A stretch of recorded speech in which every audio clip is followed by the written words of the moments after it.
Break के बाद आप सभी का एक बार फिर से स्वागत है। हमारे साथ दोनों मेहमान फिलहाल बने हुए हैं। महेश जी, आपसे जानना चाहेंगे कि क्या कुछ लगता है कि नागौर वाली घटना के बाद सरकार कहीं न कहीं जागेगी और कुछ काम किया जाएगा इस क्षेत्र में? इसमें करना चाहिए सरकार को और गंभीरता से लेना चाहिए। ये बेरोजगारों का मतलब मामला है। एक और सरकार ये बेरोजगार 20 लाख लोगों को रोजगार की बात कर रही है। ऐसी सूरत में इस तरह की जो क्राइम होते हैं, इस तरह की जो बातें होती है, तो ये इसका विपरीत मतलब युवा पीढ़ी पे बहुत विपरीत प्रभाव पड़ता है। तो ऐसी सूरत में ये तो आवश्यकता है। लेकिन अभी जो बात जो चल रही थी कि आखिर क्या किया जाए, मेरी जो भी है शुरुआत से ही हमारी बहुत खराब है। अब आप जैसे ये क्राइम की तो बात जब है, प्रशिक्षित पुलिस कर्मी जब बने, लेकिन उससे पहले तो ये है कि हमारे कंप्यूटर एजुकेशन ही मतलब बड़ी दयनीय स्थिति में है। गांवों के अंदर कंप्यूटर रखे हैं तो उसके पढ़ाने वाले शिक्षक नहीं है।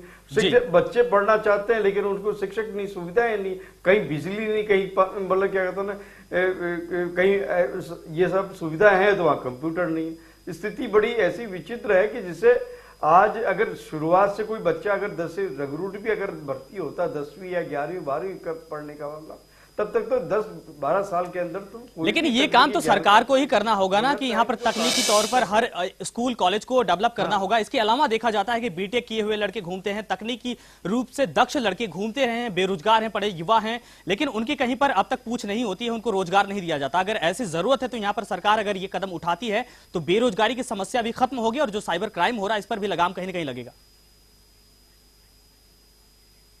हाँ, इसमें कोई दो राय नहीं है। साथ साथ ही एक दूसरी एक जो पीछे जो रॉ मटेरियल है, जो मतलब जिसे रॉ मतलब फोर्स है, वो तैयार होती रहेगी। कंप्यूटर पे कमांड करने वाले तो लोग बाग हो, लेकिन इसके लिए ये सारा का सारा शहरों में केंद्रित है। ग्रामीण क्षेत्र में जहाँ की अधिकांश पुलिस कर्मचारी जो आते हैं, जो ग्रामीण उनका परिवेश होता है, ऐसी सूरत में जहाँ वो ट्रेंड नहीं होंगे, यहाँ ट्रेनिंग देनी पड़ती है उन्हें। तो अगर वो शुरुआत से पहली क्लास से ही अगर उनको मतलब ये कंप्यूटर कि मतलब शिक्षा दीक्षा शुरू हो जाए तो कम से कम 11वीं 12वीं क्लास तक तो इसी सूरत में हो जाएगा वो कि बेसिक्स उसके क्लियर होंगे।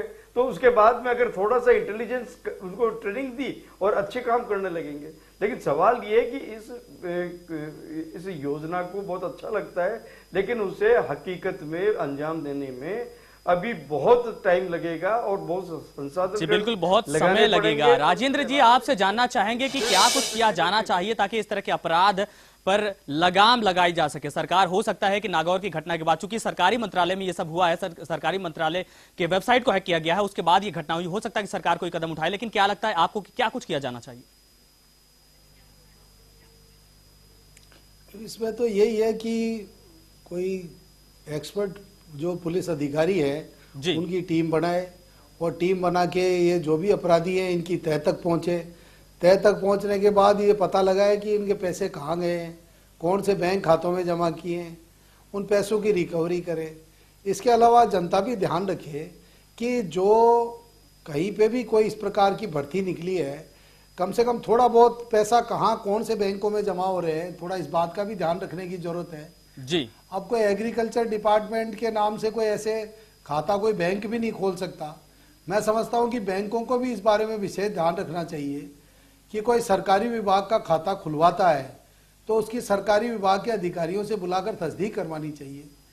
ऐसे कृषि विभाग के नाम से खाता कैसे खुल गया, मेरी ये समझ में नहीं आया जी। और उस खाते में लोगों ने पैसे कैसे जमा करा दिए, और कम से कम पैसे जमा करा रहे थे तो या तो कोई जयपुर की ब्रांच होती वहां जमा कराते जी। ऐसे गोलमोल ब्रांचों में पैसे कैसे, लेकिन ऑनलाइन ही मनी ट्रांसफर की बात कह दी जाती है इस पूरे सिस्टम में। अगर ऐसी भर्तियां निकलती है तो यही कहा जाता है कि ऑनलाइन पैसे ट्रांसफर कर दीजिए, हो जाएगा काम।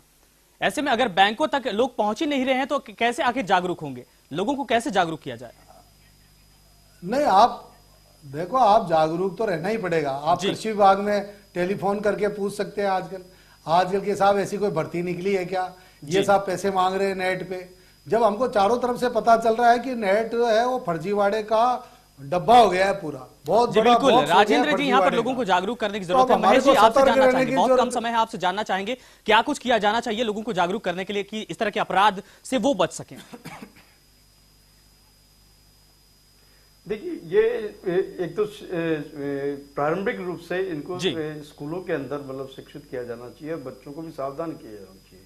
खासकर वो जो 10वीं पास करने के बाद में जो बच्चे जिनको रोजगार की आवश्यकता होती है और शुरुआत हमारी जो है आवश्यकताओं को ध्यान में रखते हैं, उस समय जागरूक करने के। इसके अलावा स्वयं भी व्यक्ति को जागरूक होना चाहिए, क्योंकि पढ़ा लिखा इंसान अगर जागरूक नहीं रहेगा तो फिर कौन रहेगा।